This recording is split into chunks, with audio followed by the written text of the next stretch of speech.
میرے بھائیوں، نماز تمام اعمال کی صدر ہے۔ سرکار دو عالم صلی اللہ علیہ وسلم کا ارشاد ہے، اول ما يحاسب به العبد يوم القیامہ فإن صلحت صلح سائر عمله وإن فسدت فسد۔ یوم قیامت میں سب سے پہلے حقوق اللہ میں نماز کا حساب لیا جائے گا۔ اگر نماز درست نکل آئے تو تمام اعمال درست، اور نماز ہی خراب نکلی تو تمام اعمال بیکار ہیں۔ کسی شاعر نے کہا ہے کہ روز محشر کی جان کو داز بود، روز محشر کی جان کو داز بود، اولی پرشش نماز بود۔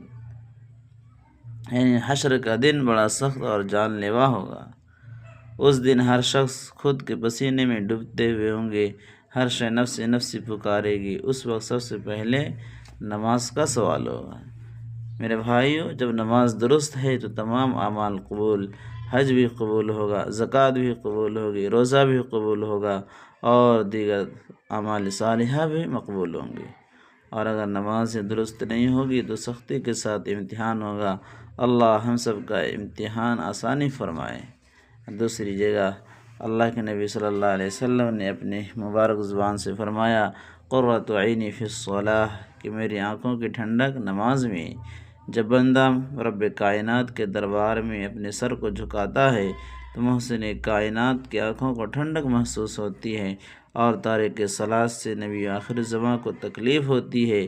جس نے بھی محسن انسانیت صلی اللہ علیہ وسلم کو تکلیف پہنچائی، گویا اس کی دنیا و آخرت برباد ہے۔ جب بندہ نماز ادا کرتا ہے تو حق تعالی شانہ اپنے تمام انوار و برکات کے ساتھ متوجہ ہوتے ہیں۔